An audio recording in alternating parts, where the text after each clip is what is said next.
Good morning everyone, I hope you're having an amazing day. This is Karan here back with another video. First of all, I would like to apologize because I haven't been really active on my YouTube channel, and the reason for that is because I've been really busy with work and preparing for this particular certificate.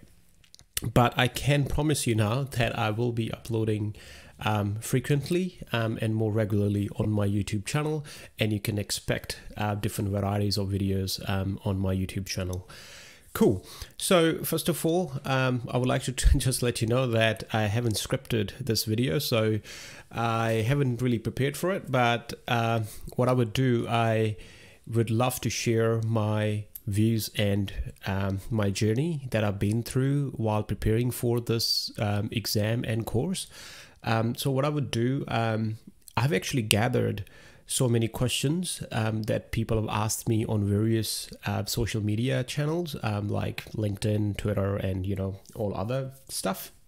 So what I did was I gathered all of these questions and I put them for this video, so you could actually you get to see all of these questions that people have asked me. Cool. So yeah, so let's get into it. So the course obviously that I've completed is Offensive Security Web Expert. The name of the course is Advanced Web Attacks and Exploitation. So this course only used to be offered during live events, but Offensive Security took this course online, I guess early last year. Yeah, so you can take this course now online. It's a self-paced course just like OSCP and the OSCE. But this course obviously offers focuses on web application penetration testing. Cool. So let's move on. Course overview. Yep, as I discussed, this is their Advanced Web Attacks and Exploitation course. Well, it's a recently updated course. As you know, they've added probably 4 or 5 more modules with this recent update. As per the course, as many of you may be aware, this course focuses on white box penetration testing. So white box web application penetration testing. So what does that mean? That means you will be spending time reviewing the web application source code and finding vulnerabilities that way. So obviously it is a bit different from your black box web application pen testing approach, because in white box you will have access to the source code and you would be reviewing the code and you would be finding vulnerabilities. What this course teaches you, the course would teach you how to chain multiple vulnerabilities together in order to achieve a code execution on the target box. So as you can see from the on your screen, the course is just recently updated, as I was saying. They've added a number of modules, and yeah, so the exam itself is a 48 hours long exam. Yep, you get similar type of lab access. Like if you have done OSCP, you can expect similar type of lab. Obviously the content of the lab would be different, and yeah, you would be going through a proctored exam. Once you feel that you are like fully confident with the course material, you can schedule your exam and you can appear for the exam. But yeah, just let look into a bit of the course details. This is not an entry-level course, as you can obviously see on their website. It's an advanced course. So what does that mean? Well, that means Offensive Security expects you to know, or they expect you to have at least beginner to intermediate, I'd say intermediate level of knowledge before you sign up for the course, because this is focuses on source code, right? What does that mean? That means you need to know programming languages. You got to have some experience in programming languages as well, as you can see in the course prerequisites. Well, they want you to want you to be comfortable in programming languages such as Java, .NET, JavaScript, Python, etc. From my experience, I can tell you, you don't need to be an expert. You don't need to be an expert in these programming languages, but having intermediary level of knowledge would be really, really good. Why? Because when they are going to talk about these languages in the course, it's gonna be really hard if you don't have that level of experience, because you will be then you will be spending time Googling, and you may not understand a particular module, or you may not understand a particular vulnerability, or you may not understand how to follow code if you don't have experience in these programming languages. So what my suggestion is, you can go to the AWAE course syllabus, which I just opened up here. Go through each and every module, see which programming languages are outlined in the course syllabus, and try to learn these programming languages before you sign up for the course. Again, you don't have to master these programming languages, but understand these programming languages up to, how to create a class, how to create objects, how to create getters, setters, and all of that in all of these programming languages. Because when you see, or when you're presented with the code in the course, you will be comfortable reading the code. You'd be comfortable following the code as well. So yeah, having that knowledge would really, really help you. And yes, the course will teach you how to script or how to write your payloads as well. So having knowledge in a particular scripting language would go a long, long way. You could choose what scripting language you would like to use. You could choose Python, Perl, PHP, Bash, whatever you're comfortable with, right? And having that knowledge would be really, really useful. Also, the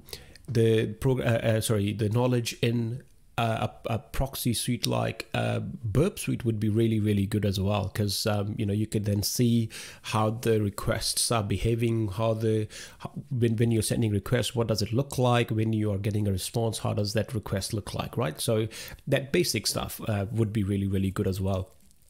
And another thing is the knowledge of vulnerabilities. Yes, OWASP top 10 is good, but then beyond OWASP top 10 is also quite useful.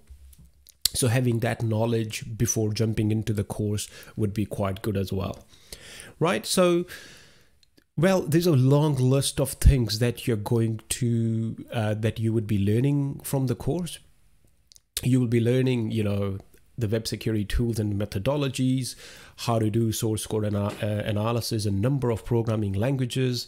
You would be made familiar with session hijacking, well, cross-site scripting, yes, but the key things that I was quite excited when I sort of jumped into the course and I started learning about these things were like, .NET deserialization type of attacks, right?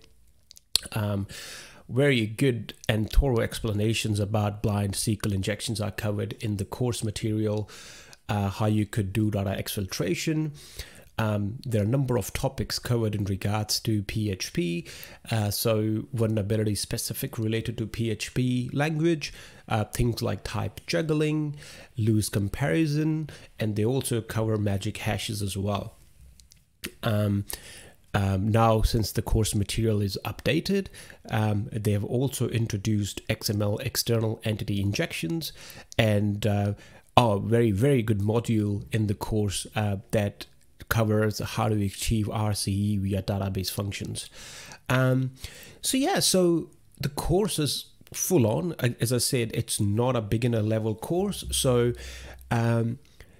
having the knowledge in these areas prior to jumping into the course would be really, really useful. Cool. So when you sign up for the course, yes, just like any other offensive security certificate, you would sign up and then they will give you a start date. So whatever start date you choose, on the start date, they will send you your course material. And for this course, it's a obviously 10-hour long video series that they provide you. They will provide you the course guide as well, which goes hand in hand with the video series. So for example, if something is not clear in the videos, you can always refer to their course guide because it goes hand in hand.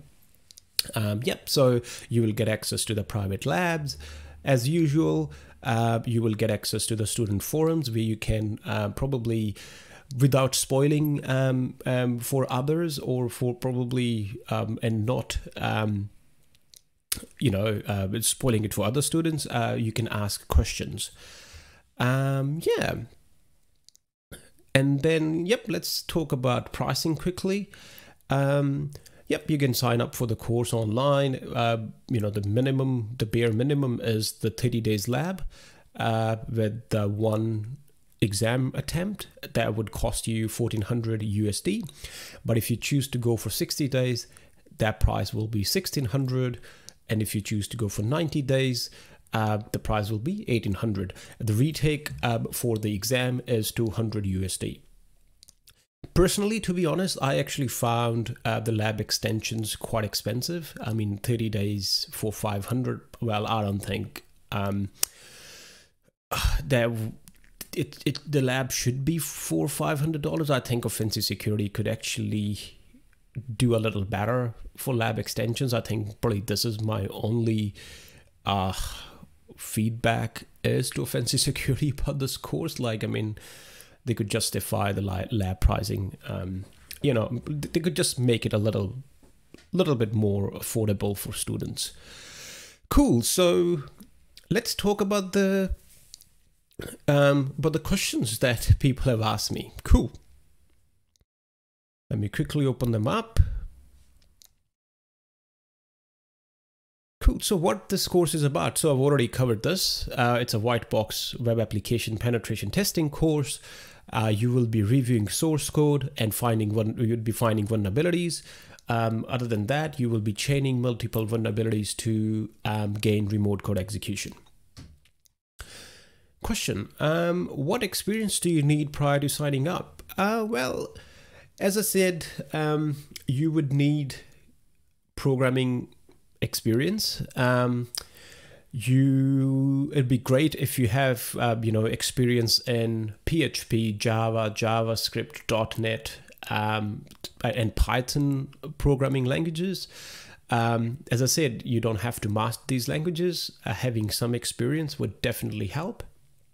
Other than the programming languages, I would say familiarity with OWASP top 10 at base minimum would be really, really handy. How to use proxy tools like Burp Suite would definitely help. Experience from black box perspective, like say how to exploit cross-site scripting, CSRF attacks, SQL injections, serialization or deserialization bugs, external XML entity injection type of attacks. That knowledge would definitely go a long way if you have that before you sign up for the course. As you can see from their website, it's not a beginner level course. So that's what I would say in terms of experience. Do you need OSCP or OSCE prior to signing up? No, I don't think so. I am OSCP certified, but I don't think you need OSCP or OSCE prior to signing up for the course. I'm not OSCE certified, but well, I can tell you those two certificates are probably not the prerequisites in any way if you want to sign up for OSWE. What programming knowledge do you need? Well, I've already covered that. Do I need to learn 10 programming languages? No. As I said, you could refer to the course syllabus, highlight what programming languages they cover, refer to probably brilliant reviews that Offensive Security have on their website, and stick to those. I don't think you need to learn 10 programming languages, to be honest. Is the OSWE exam proctored? What was your experience? Yes, I guess all of the exams are proctored now. And yes, OSWE exam is proctored.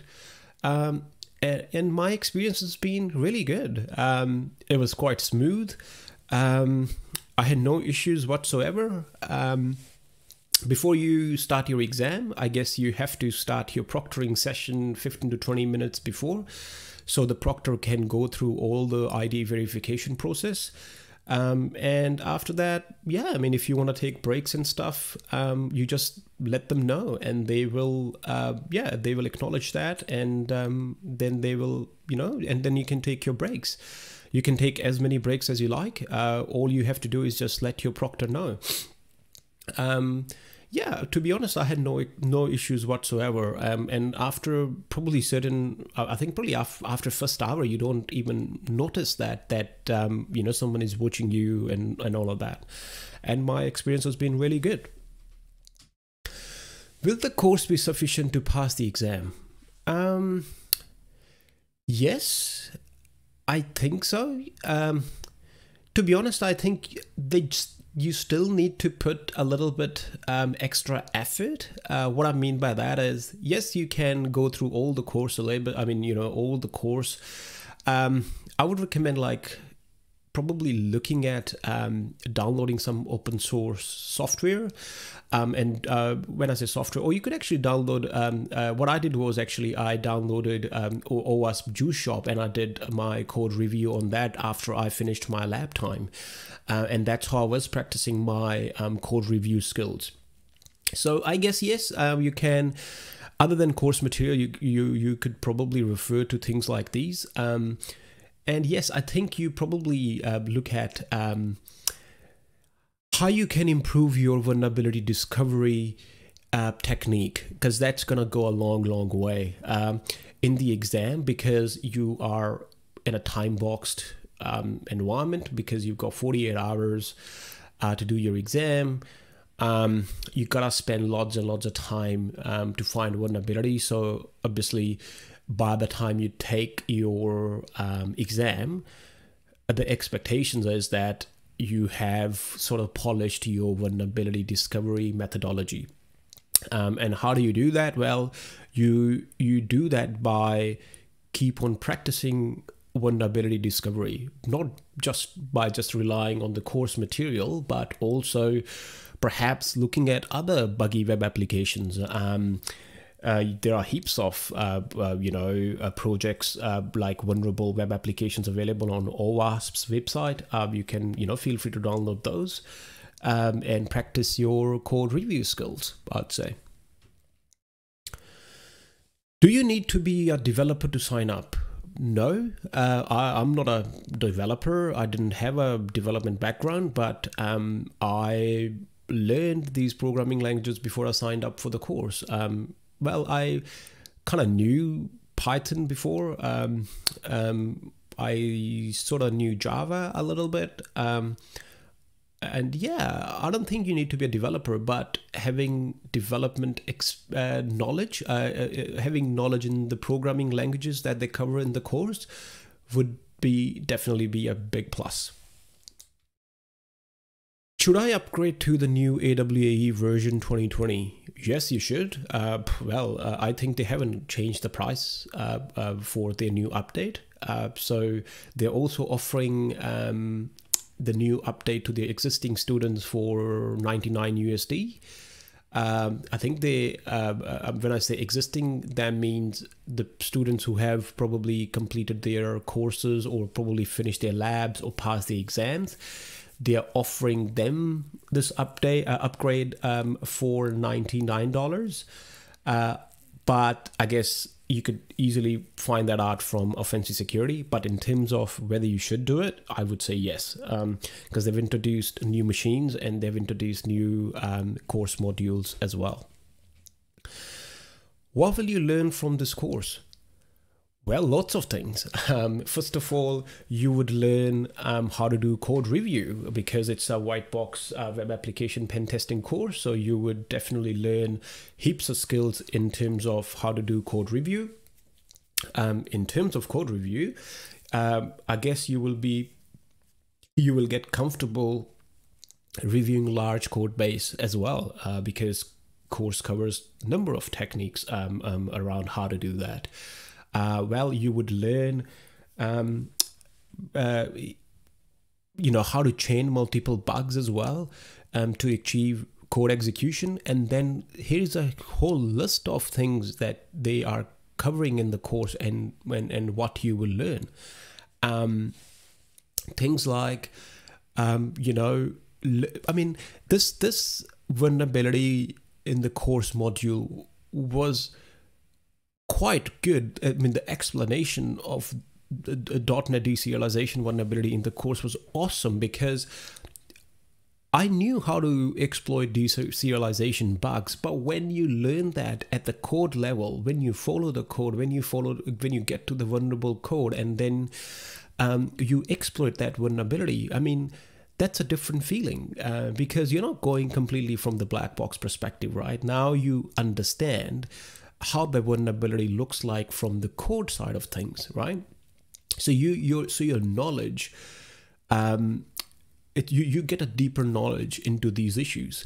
In the course, they cover blind SQL injections. Blind SQL injections being the time-based blind SQL injection, right? The Boolean-based blind SQL injections. So they cover various types of SQL injections in the course.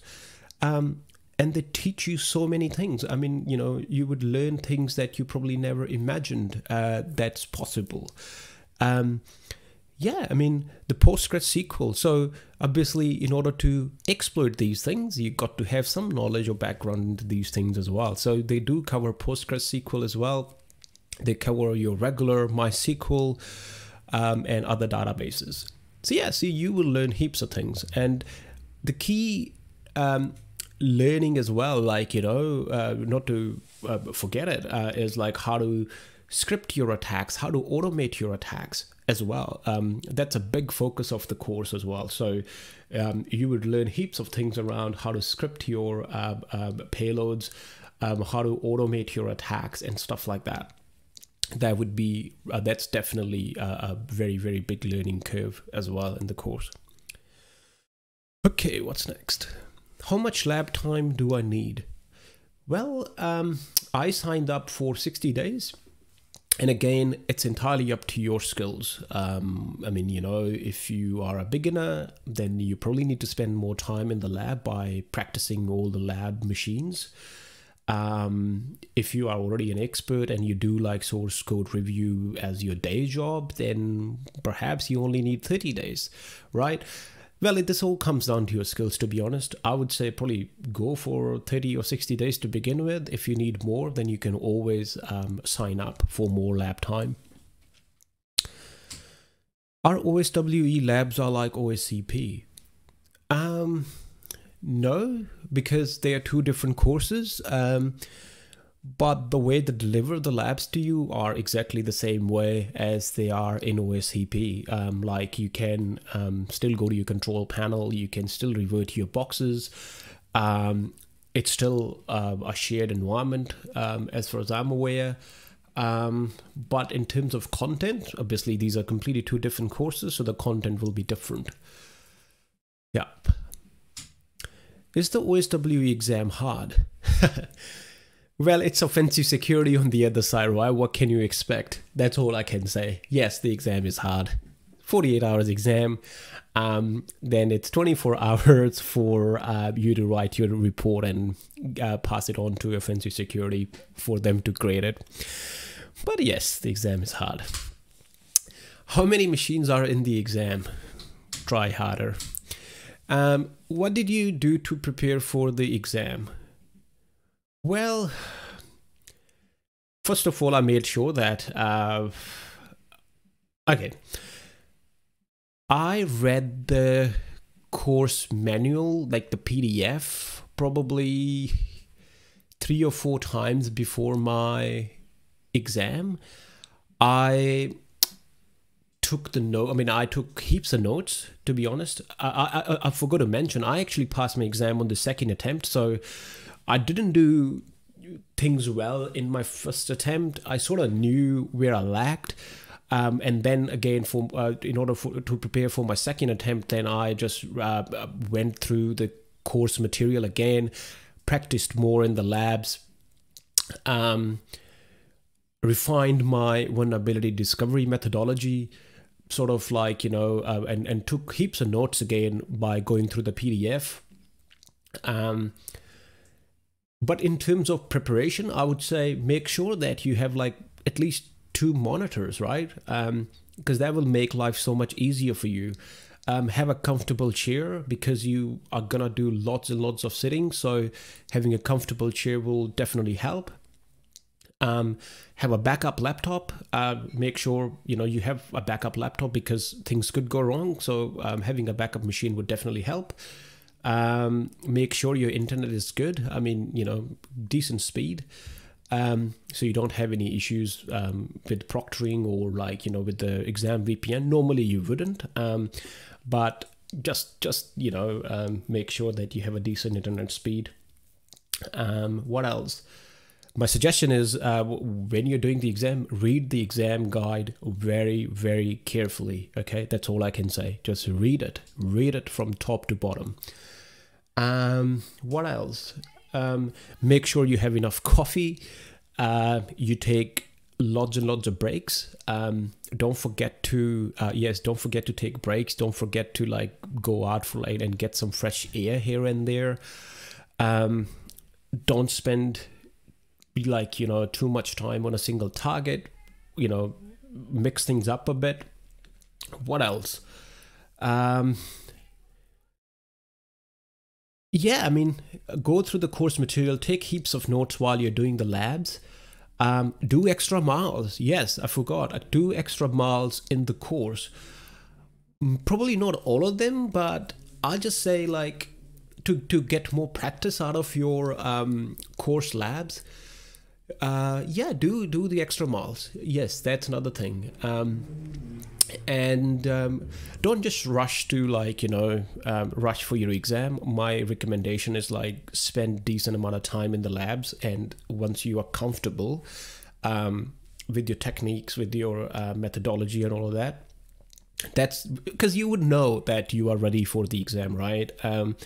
But my recommendation is don't rush that whole process, right? Because you will definitely enjoy learning from this course. There is heaps to learn. I think OFSEC did an awesome job with this course because there isn't any other a similar course available on the internet. Perhaps there are in-person training similar for source code review, but I'm not aware of any other course that is sort of falls under the same category or the standard, to be honest. Yeah, that's what I did for the preparation. And just day before probably your exam day, just relax. Like, I mean, you know, try to get some decent sleep because then the next 3 days is gonna be really, really tiring. I can definitely tell you it was quite tiring. So yeah, taking rest breaks would definitely help. Yeah, that's all what I wanted to cover. I mean, if you have any more questions or like things that I haven't covered, yeah, just feel free to you know, comment in the video, and I would love to answer any more questions. Yeah, other than what I've just covered, I would just say in a nutshell, the course is awesome. If you like doing code reviews, if that's your jam, this course is definitely for you. Again, like no code scanners are allowed in the exam or in the labs. Well, I've never used one in the lab. So it's all manual. So you would learn so many things. They will teach you, you know, from start to finish, like how to do the vulnerability discovery and then how to achieve code execution on the target machine. And then obviously there are exercises and extra miles in the course, which I think it's definitely the best way to learn about code review and how to exploit these vulnerabilities from white box perspective. This course is probably not for those people who don't like doing coding or they hate programming and they don't want to jump into source codes and stuff. Yeah, this course is probably definitely not for you because it's quite focused on coding and code review. Obviously, you can see that from the course description. Any feedback to offensive security? Well, as I said initially, perhaps they can, I don't know, make their lab prices a bit more reasonable. I find a lab extension quite expensive. Yeah, I think that's all it is. Yeah, just keep updating the course material, because with the recent update, they have already added 4 or 5 new modules, which is awesome. That tells you that, you know, they want to keep this course current. They want to keep making updates to this course, which is awesome to see. And yeah, I think that's pretty much it from my side. Thank you for listening. And yeah, please subscribe if you like to see similar type of videos. As I said, I will definitely be more active on my channel since I've passed the exam and now I've got some time under my belt. So yeah, I will definitely be active on my channel. So please subscribe if you haven't already. If you have any more questions, please feel free to drop a comment and I would love to answer your questions. Thank you and have a great rest of the day. Cheers.